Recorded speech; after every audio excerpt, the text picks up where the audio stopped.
Friends, now we are going to discuss Darcy Weisbach equation.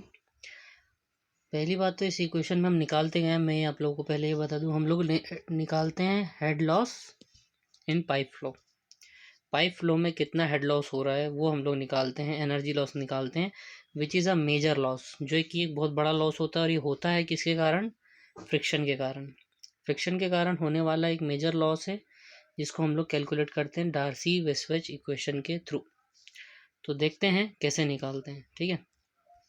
तो इसके काफ़ी सारे एजम्पशंस हैं, you can read them out. इसमें एक मेजर एजम्पशन जो है काफ़ी इंपॉर्टेंट, जो है independent of pressure.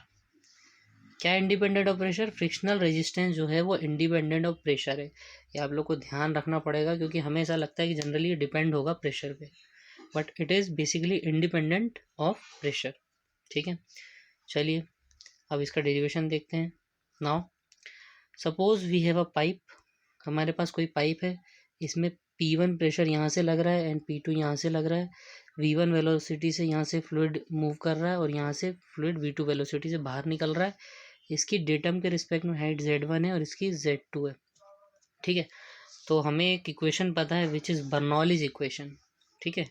P1 upon rho g plus V1 square upon 2G plus Z1 is equals to P2 upon rho g plus V2 square, square है यहाँ पे V2 square upon 2G plus Z2 plus HF।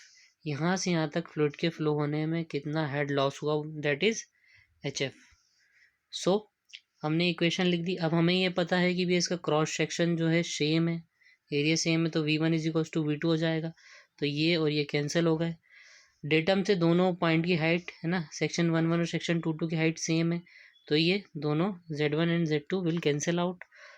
अब हमारा क्या बचा? HF is equals to, हमारा क्या बचेगा, इसको हम यहाँ पे ट्रांसफर करें तो P1 minus P2 upon rho g is equals to HF। ये हमारा आ गया दोस्तों, ठीक है। हमें क्या निकालना है? हमें निकालना है ये HF की वैल्यू ही निकालनी है, ठीक है। तो अब हमारे पास पता है कि एफ डैश जो है, एफ डैश क्या है हमारा? Frictional resistance per unit area per unit velocity, ठीक है। एफ डैश जो है ये फ्रिक्शनल रेजिस्टेंस है, ठीक है। Frictional resistance per unit area per unit velocity, this is F dash. तो हमें फ्रिक्शनल रेजिस्टेंस की वैल्यू निकालनी है अगर, है ना। तो फ्रिक्शनल रेजिस्टेंस की वैल्यू निकालनी, तो ये वाले पार्ट को हम लोग अगर इधर ट्रांसफर करके मल्टीप्लाई कर दें, ठीक है, तो फ्रिक्शनल रेजिस्टेंस निकल आएगा हमारा। तो हम यहाँ से फ्रिक्शनल रेजिस्टेंस निकाल लेते हैं फ्रेंड्स। फ्रिक्शनल रेजिस्टेंस क्या हो जाएगा हमारा? Suppose frictional resistance is F1, है ना, तो F1 into A into V, ठीक है। पाई डी एल हमारा एरिया हो गया और ये हमारी वेलोसिटी हो गई। अब आप लोग बोलोगे कि ये V स्क्वायर क्यों है, अब आप वेलोसिटी बोल रहे हो तो वेलोसिटी वेरी करती है V to the power N से, जहाँ N की वैल्यू होती है 1.5 से 2 के बीच में, ठीक है। Velocity V to the power N से वेरी करती है, जहाँ पे N की वैल्यू होती है 1.5 से 2 के बीच में। तो ये हो गया हमारा फ्रिक्शनल रेजिस्टेंस, ठीक। फ्रिक्शनल रेजिस्टेंस की वैल्यू हमारी आ गई। अब फ्लो हमारा स्टेडी है, तो एक्सेलरेशन क्या होगी? ज़ीरो होगी। तो फोर्स इज इक्वल्स टू क्या होता है? Mass into acceleration. एक्सेलरेशन की वैल्यू हम लोग ज़ीरो रख देंगे, तो फोर्स हमारा क्या आ जाएगा? ज़ीरो आ जाएगा। इसका मतलब नेट फोर्स ज़ीरो होगा।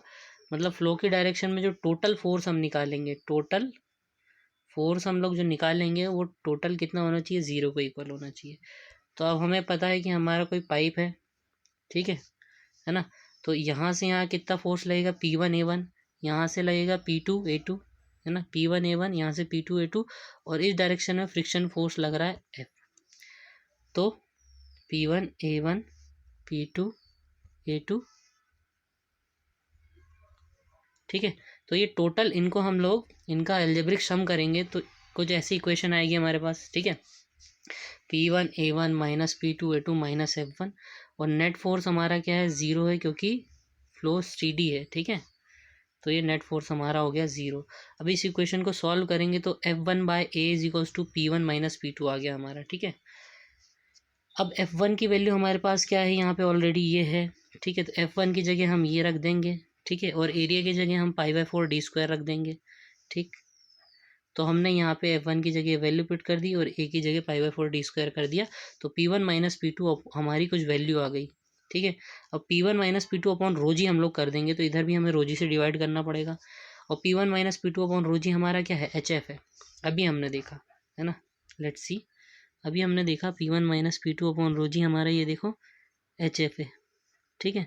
तो यहाँ से हम लोग ये हमने P1 minus P2 upon rho जी की जगह हमने क्या रख दिया, HF की वैल्यू रख दी, और ये इक्वेशन हमारी ऐसी आ गई फ्रेंड्स, ठीक है।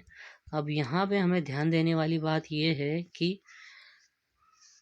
ये जो इक्वेशन हमारी आई इसमें एक टर्म दिख रही है F dash upon rho. F dash upon rho जो होता है हमारा होता है CF/2 होता है फ्रेंड्स। तो एफ डैश अपॉन रो की जगह हम CF/2 रख देंगे, और LV² बाकी की टर्म्स का देखते हैं, ठीक है।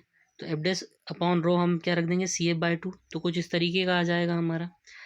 अब यहाँ पे 4CF आ जाएगा हमारा, हम इसे सॉल्व करेंगे तो 4CF क्या होता है हमारा, F के बराबर होता है, ठीक है। Later I will explain what is F and what is F dash and what is CF everything. बस इक्वेशन पे ध्यान दें, 4CF is equals to F होता है। इसके बाद हम लोग फाइनली सॉल्व करेंगे तो हमारा क्या आ जाएगा, HF is equals to FL/V² upon 2GD। You can see यहाँ से ये देखिए 4CF की जगह अगर आप लोग F लिख दो तो क्या आ जाएगा, FL/V² अपॉन 2GD, ठीक है। ये HF की वैल्यू आ गई। HF की वैल्यू हमारी ये आ गई दोस्तों। F यहाँ पे क्या है, F है डार्सी फ्रिक्शन फैक्टर। F जो है डार्सी फ्रिक्शन फैक्टर है for laminar flow. Laminar flow के लिए डार्सी फ्रिक्शन फैक्टर है, ठीक है। तो ये इक्वेशन आप लोग को बिल्कुल बाय हार्ट कर लेनी है। मैंने आपको डेरिवेशन के स्टार्टिंग में यही बोला था, हमें क्या निकालना है, फ्रिक्शनल लॉस निकालना है या लॉस ड्यू टू फ्रिक्शन निकालना है, वही होता है हमारा HF, और हम यहाँ पे ये निकाल चुके हैं, ठीक है। Valid for laminar as well as turbulent, ये लेमिनार और टर्बुलेंट दोनों के लिए वैलिड है। इसके बाद हम लोग बात करते हैं, एक होता है हेगन पॉइजली इक्वेशन, ठीक है। तो हेगन पॉइजली के लिए जो HF होता है उसकी वैल्यू कितनी होती है, 32 μVL अपॉन रो GD। और डार्सी वेस्वेज इक्वेशन से हमारा क्या आया, FL/V² अपॉन 2GD। तो ये लेमिनार के लिए दोनों इक्वल होंगे क्योंकि दोनों HF के बराबर हैं, ठीक है ना। दोनों क्या है, हेड लॉस है ड्यू टू फ्रिक्शन। तो दोनों को अगर हम इक्वल रख दें, ठीक है, तो यहाँ से हम ये F की वैल्यू निकाल सकते हैं, ठीक है। ये F की वैल्यू हमारी कितनी आएगी, 64 μ upon rho VD। F is equals to 64 μ upon rho VD। अब मैं आपसे बोलूँ कि भाई इफ़ यू कैन, इस म्यू को आप इस रो VD के अपॉन में लिख दे तो ये क्या जाएगा, रो VD बाय म्यू। और रो VD बाय म्यू क्या होता है दोस्तों, ये होता है RE, रेनॉल्ड्स नंबर।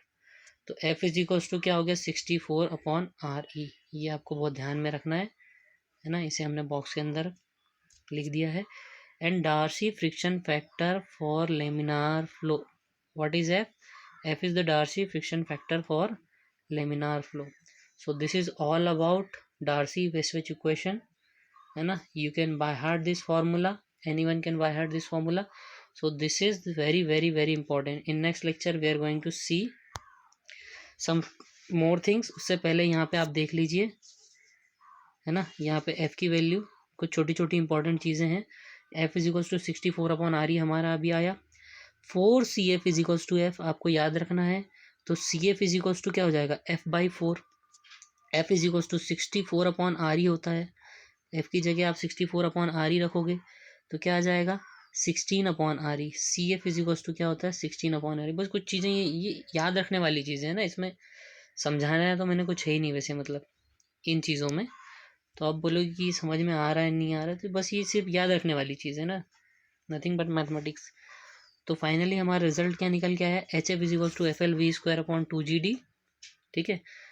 और HF is equals to 32 μVL upon rho GD होता है हेगन पॉइजली इक्वेशन के थ्रू, ठीक है। चलिए, this is all about Darcy वेस्वेज equation. In next lecture we are going to see Chezy's formula, है ना। इसमें भी हम सेम ही चीज़ें निकालते हैं। So thanks for watching friends.